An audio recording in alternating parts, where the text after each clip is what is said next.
Cuando se detecta una situación de riesgo, la empresa tiene que identificar las fuentes que producen ruido y eliminarlas en origen o reducirlo al nivel más bajo posible, teniendo en cuenta los avances técnicos y la disponibilidad de medidas de control del riesgo en su origen. Una vez identificadas las fuentes de ruido, habrá que medir los niveles de ruido existentes. Los trabajadores expuestos a un nivel de ruido igual o superior a 80 decibelios A deben recibir información y formación relativa a los riesgos derivados de la exposición al ruido y tomar las medidas necesarias para reducir el nivel.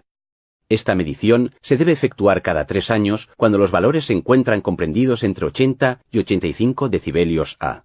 Si los resultados obtenidos superan los 85 decibelios A, se debe hacer una evaluación mediante un programa de medidas técnicas y organizativas para evitar o reducir la exposición al ruido.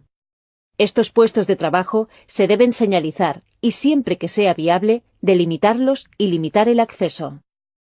Pero cuidado, si los niveles son superiores a 87 decibelios A, se deben aplicar medidas de forma inmediata para reducir la exposición. En los puestos de trabajo en los que se superan los 85 decibelios A, las mediciones deben ser anuales. Cuando los niveles de ruido superan los 80 decibelios A, el empresario debe poner a disposición de los trabajadores protectores auditivos individuales. Estos protectores serán de uso obligatorio a partir de 85 decibelios A. La utilización de equipos de protección individual solo está justificada cuando los riesgos no se pueden evitar ni limitar lo suficiente con medios técnicos de protección colectiva o mediante medidas, métodos o procedimientos de organización del trabajo. Cuando la evaluación de riesgos identifique la existencia de un riesgo para la salud, la empresa deberá llevar a cabo la vigilancia de la salud de los trabajadores. Hay instrumentos que permiten medir el ruido. Los aparatos que se utilizan son los dosímetros y los sonómetros. El dosímetro personal es un aparato que el trabajador lleva encima y que acumula los datos en el tiempo con un contador digital. De esta manera se obtiene el valor de la dosis de ruido en el tiempo considerado.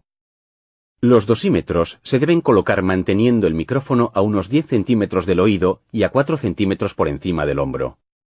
El cable se sujeta de manera que la influencia mecánica o la ropa no nos lleven a obtener resultados erróneos. Los sonómetros convencionales miden el nivel de ruido que hay en un lugar y en un momento determinado. Pero también hay sonómetros integradores que miden los niveles de ruido y realizan una media en el tiempo. Los resultados son representativos de la exposición durante la jornada laboral. Estos son los más utilizados. Las mediciones se deberán realizar, siempre que sea posible, en ausencia del trabajador, colocando el micrófono a la altura en la que se encontraría su cabeza. El técnico debe sujetar el sensor manteniendo el brazo bien alargado, para evitar los efectos de su propio cuerpo. Si la presencia del trabajador es necesaria, el micrófono se colocará delante de su oreja entre 10 y 40 centímetros de distancia. Los sonómetros también se pueden colocar en lugares fijos previamente establecidos. Para prevenir o controlar los riesgos derivados de la exposición al ruido, existe una jerarquía en la adopción de medidas de control que veremos a continuación.